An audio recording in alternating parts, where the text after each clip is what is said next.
What's it like moving to Sweden? How difficult is it? And how different is life in Sweden compared to other countries? I'm not the right person to answer that, since I'm a Swede myself. So instead, I'm gonna ask 4 different people for 4 different stories about moving to Sweden.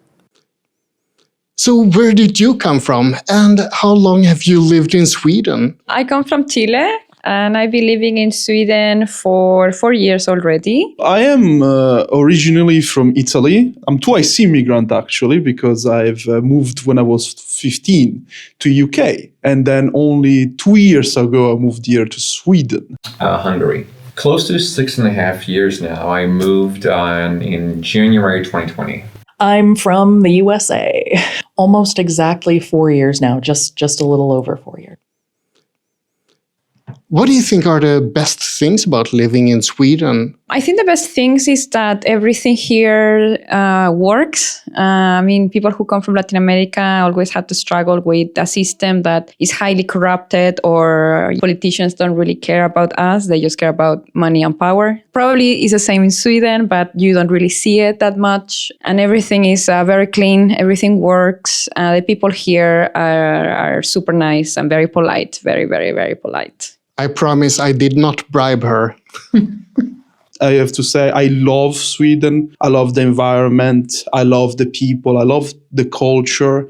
I think it's a super nice country. What do you think about the Swedish coldness, so to speak? I don't think Swedes are that cold. I think it's more a situation that they can sometimes be blunt. And be honest, I do appreciate more blunt honesty than just kind of like sarcasm and things like that. So I don't think personally Swedish people are cold. So I moved here with my family, so my partner and young kid. And one really great thing is just the support for families. Like, families are just an integral part of life in Sweden, especially here in Stockholm.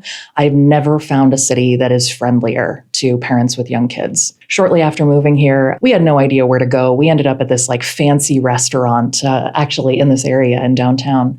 And even at this fancy restaurant, they had high chairs and they had kids with their families. And it was really wonderful. This is a great example of how much everything is a matter of perspective, because Swedes complain so much about bureaucracy and administration. True. My guy, if you haven't lived in Eastern Europe, you have no idea how good you've got it. Everything here goes so smoothly, provided you have a personal number. A thing that I never foresaw was you need a person number, which is the equivalent to like a US Social Security number or a tax ID number, for everything.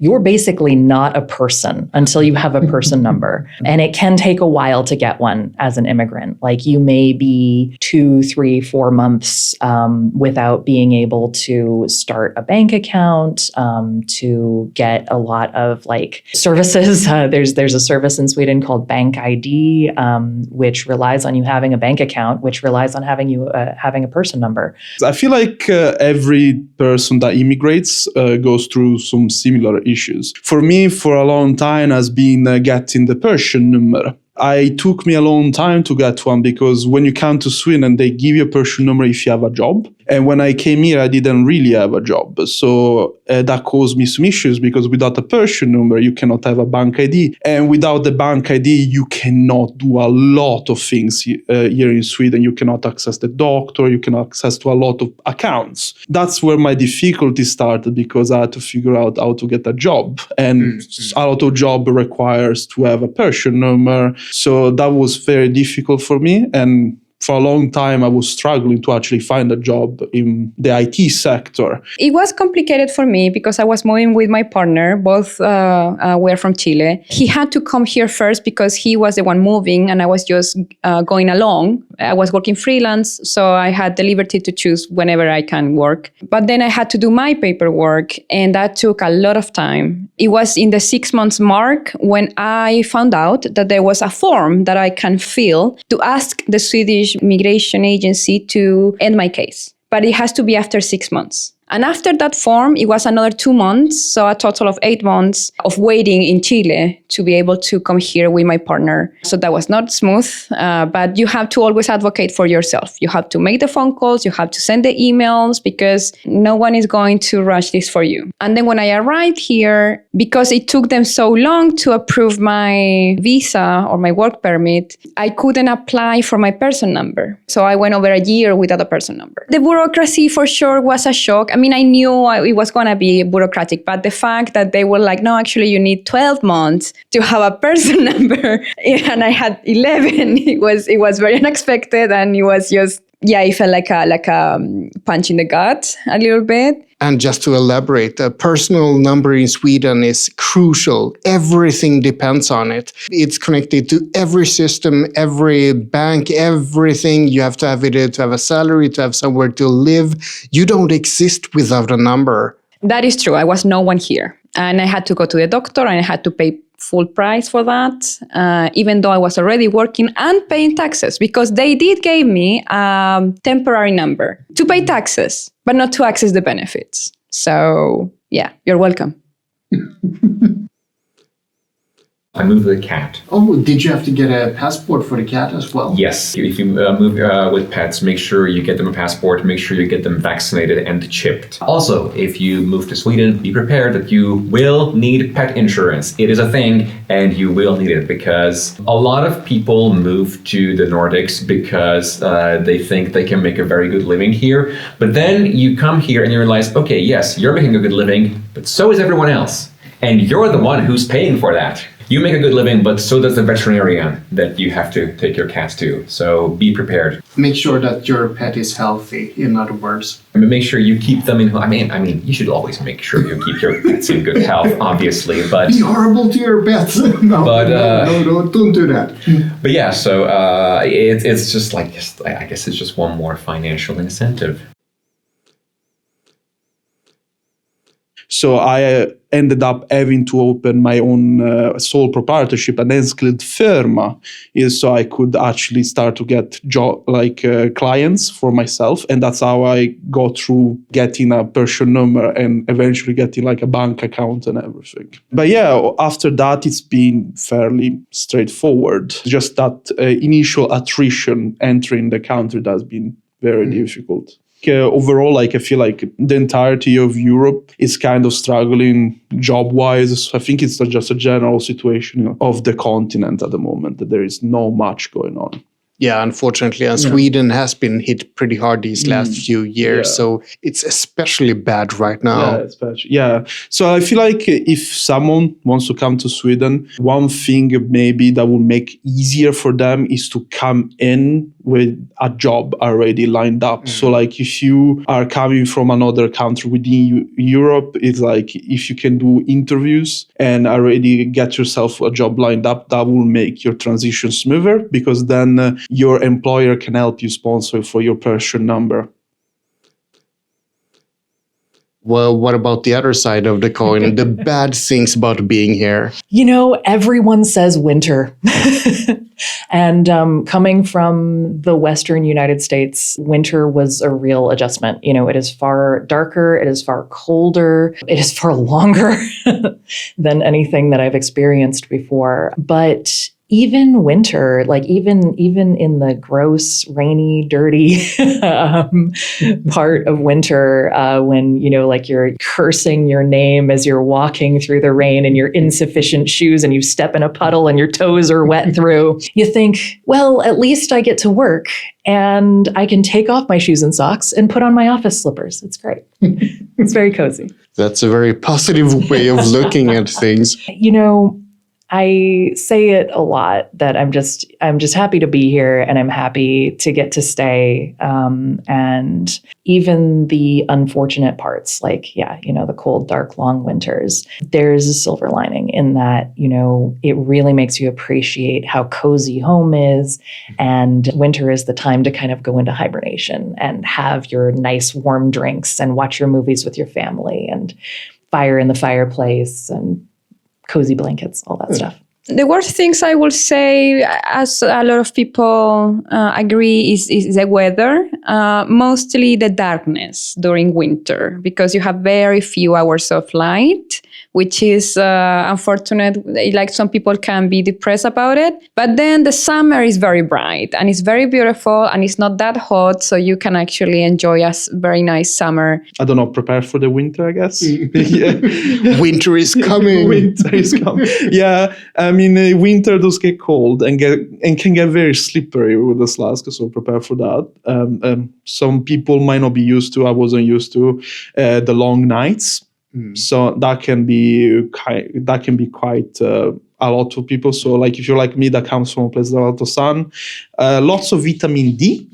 The vitamin D helps a lot. I mean, a lot of it is subjective. For me, the climate is definitely a plus. I'm not well, this is something that me and my body are a little bit at odds with, because I am personally fond of the colder climate.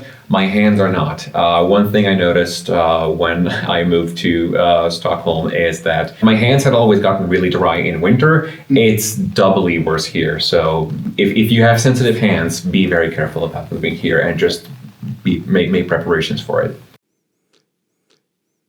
Some people will say that Swedish people are also very cold, like especially coming from a Latino country. You connect with people faster in Chile than you can do here in Sweden. But I would say it's not like that. They can seem cold, but as soon as you can get to know them, they can be very warm. That's a myth, that people think that the worst thing in Sweden is that Swedish people are so cold. They're not. You just have to take the time to melt the ice around them. And another myth is that people in Sweden are cold when they're sober, but they loosen up when they're drunk. Is that true or not? That's 100% true. It's true. I started working in this office some years ago, and I met my colleagues, and then we went into this trip, and they were all drunk. They were all different people. These were not my coworkers. I don't know who they were, but they were not my coworkers. Straight from the source, the truth. An unexpected positive is how welcoming everyone is, but also everyone has some kind of hobby and everyone has like some special interest or something. Like making YouTube videos.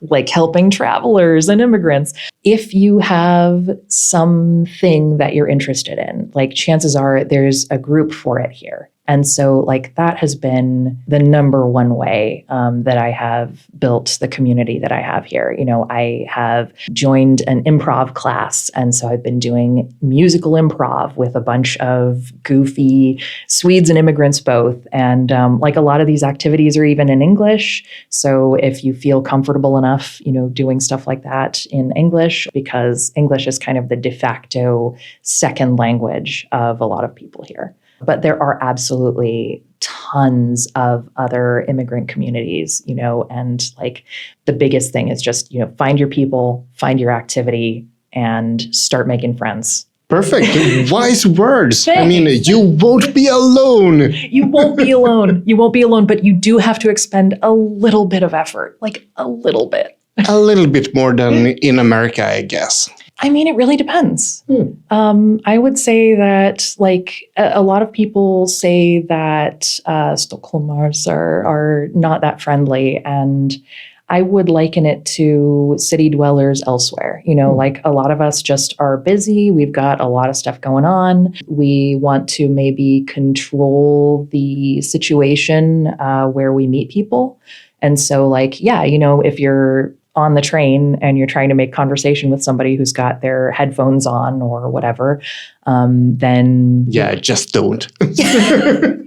You're probably not going to succeed. That's the closed sign. But, you know, if you join one of these groups or, you know, you go out and consistently pursue some interest that you have, whether that's hiking or, you know, theater or handicraft, you know, that is where a lot of people go to be open to making friends and building community. So getting a place to stay, it's a hassle everywhere. But all in all, I would say it still went reasonably smoothly. I mean, I did end up in a bit of a situation there because you have this whole thing with first and second-hand contracts, and there can be some things to look out for when you're renting secondhand, especially now because some of the laws regarding that are changing. So yeah, it's renting is always a hassle. So just be prepared that is not going to be any easier than it is anywhere else. That's fair enough. And Stockholm might be the worst example in Sweden. Maybe Gothenburg as well. So yeah, it's a bit extra tricky here. Yeah, I mean, capital cities are always the worst in whatever country they're in. So yeah, in the entire developed world, like every country has its own housing crisis. It's not worse than anywhere else, but it's not better either. Fair enough, makes sense. And it's easy for Swedes to believe that we have such an exceptional crisis. It's especially hard here, but no, not really. No, you're not special. For me, what was super unexpected is how clean the country is. Compared to the UK, and specifically compared to Italy, this country is pristine. It was absolutely mind-boggling that when I come in the airport in Gothenburg, Landvetter, in the airport, it's clean. Like, it's very clean compared to like Stansted or Bergamo. My God, Bergamo. But like compared to those, that was my first thing, is like how clean, and how even like public places that's very, very clean. And that to me surprises me a lot. Oh. Yeah, because I'm usually used to see like litter on the floor of everything. And I see, like, for example, I lived a lot in Borås, and then I went to Gothenburg, and now I live in Stockholm and in Tyresö. Places are very, very well kept. Mm-hmm. I like that a lot. I like how Sweden wants to keep integrating nature within people. So like for me, it was so nice that living in Borås, which is kind of like a town, like a city, there is still like you take like a trip 100, 200 meters, you find green. And I think that's very important. Everybody has been so kind. My halting attempts at speaking Swedish from the very first, everybody was like, "Oh, good job. It's so great that you're trying to learn Swedish. That's really cute that you're trying to speak Swedish," and people just really appreciate the effort that you put in. So we should have taken this in Swedish instead. Maybe in a year. Yeah, kanske. Jag kan prata svenska. Yeah. That's actually fair enough. But I guess that most of my viewers don't, so... Exactly. Yeah, I was thinking it probably would not be that helpful to conduct it in Swedish. But yeah, I mean, after several years of long study, perhaps you too can order a coffee in Swedish. The ambitions are up here. One thing I didn't consciously notice at first, it took me over a year to finally realize that, because I did notice that I felt much more comfortable and much more at home in Stockholm than I did 35 years living in Budapest. It's because people here are so much less frustrated. Everyone is so much calmer. You might not think so, but if you have a different perspective, it's like a night and day difference. A lot of it does come from simply like that kind of higher standard of living, that everyone has less to worry about on a day-to-day basis. Obviously, people still have problems. Poverty still exists, and in even the Nordics. But just all in all, I think having a lot more security and a lot more peace of mind, it doesn't show immediately, but you do kind of feel it. Yeah, people talk about the happiest countries in the world, and Scandinavia is up there. And my thinking is that it's not that we're happy, it's just that we have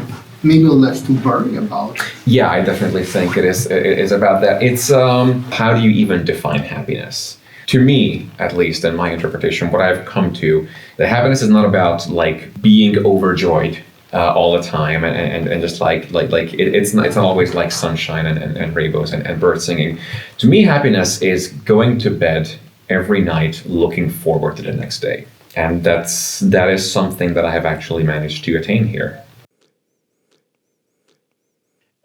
and come with an open mind. I feel like Swedish food is very interesting. Better than UK. Yeah, of course, 100%. That's actually one thing I wanted to add is what surprised me the most was the food quality. The food, like the quality of the meat, the quality of the eggs, the quality of the vegetables. That was something that impressed me a lot. It genuinely reminded me a lot of Italy because like Italy has quite good food quality. And then moving to the UK, and which I don't want to be slanderous, but I feel like a lot of stuff, especially if you buy it from the supermarkets, the quality is what you buy. But like here, if you go to like IKEA, the quality is quite good. You know, it's not like supermarket quality, what I'm used to. So that's another thing. So overall, do you regret coming to Sweden, or is it a good move? I don't regret it one bit. I think all of the things I went through are totally worth it. This is a beautiful country with beautiful people like Miro right here. People are fun here. They're very polite. And me as a Latina or coming from Chile and being extroverted, you will think that doesn't fit here, but it's actually pretty good because Swedish people can be very introverted. They can be very timid sometimes. And they do like people who are extroverted because extroverted people usually carry the conversation, and because that's taxing for them. They get exhausted if they have to talk and make small talk and all of that. Extroverted people do that easily, so they usually go and stay closer to those extroverted people. So if you're extroverted, you come from Latin America, they're gonna love you here. Thank you so much. Very important information, and I hope it's gonna help some people out there. Oh, yeah, thank you. Thank you so much. I'm glad to tell my story and to help other people when they have like doubt about moving and think about all of the unexpected bureaucracy stuff. Perfect. Yay. Awesome. And that's about it for this video, all about the positives and the negative sides of moving to Sweden, as told by 4 different immigrants. I hope that you got something useful or interesting from this. Either way, like and subscribe, but most importantly, have a great day.